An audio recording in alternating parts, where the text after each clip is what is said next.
Hello అండి, welcome to మా ఇంటి రుచులు మనపై కిచెన్. నేను ఇవాళ చేయబోయే రెసిపీ రసం చేస్తున్నానండి. మనకి ఎప్పుడైనా ఫీవర్ వచ్చినప్పుడు కానీ, కోల్డ్ కాఫ్ అయినప్పుడు కానీ నోరు సరిగా టేస్ట్ ఉండదు కదండి. అలాంటి టైంలో మనం ఈ రసం కనుక చేసుకొని తిన్నట్టయితే చాలా రుచిగా ఉంటుంది, నోటికి చాలా బాగుంటుంది. అది ఇప్పుడు ఎలా చేయాలో చూద్దాము. ఇక్కడ నేను 1/2 కప్పు దాకా చింతపండు రసం తీసుకున్నాను. వెల్లుల్లి, జీలకర్ర, మిరియాలు, పెప్పర్ తీసుకున్నాను. తర్వాత కొద్దిగా బెల్లం కూడా తీసుకున్నాను. ఇక్కడ నేను మీకు పక్క కొలతో సహా చూపిస్తున్నానండి. ఇక్కడ 1/2 కప్ చింతపండు తీసుకున్నాను కదా, టామరిన్ జ్యూస్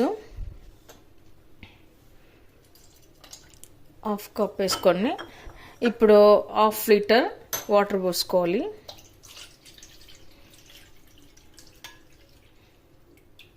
ఇప్పుడు దీన్ని పక్కన పెట్టుకొని మనం ఒక రోల్ తీసుకోవాలండి. రోల్ తీసుకొని ఇందులోనే 4 వెల్లుల్లి రెబ్బలు, జీలకర్ర, మిరియాలు ఇవన్నీ వేసుకొని కచ్చా పచ్చగా దంచుకొని పెట్టుకుందాము.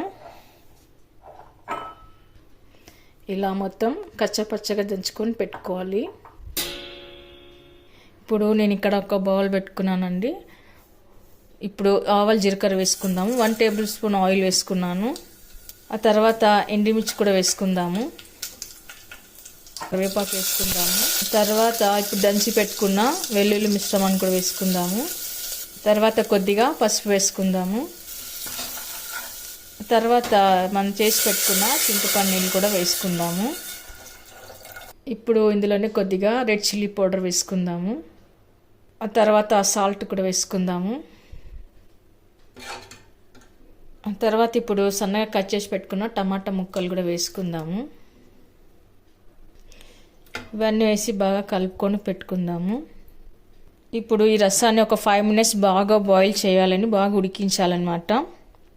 అప్పుడే టమాటాలు కూడా బాగా ఉడికిపోతాయి. రసం ఇలా బాగా బాయిల్ అయ్యేటప్పుడు మనం తీసి పెట్టుకున్న కొద్దిగా బెల్లం కూడా వేసుకుందాము. ఓకే అండి, ఫైనల్గా ఇప్పుడు కొత్తిమీర వేసుకుందాము. బెల్లం కూడా రెడీ అయిపోయి బెల్లం కూడా కరిగిపోయి రసం రెడీ అయిపోయిందండి. ఇప్పుడు మనం ఇది దించేసుకోవడమే.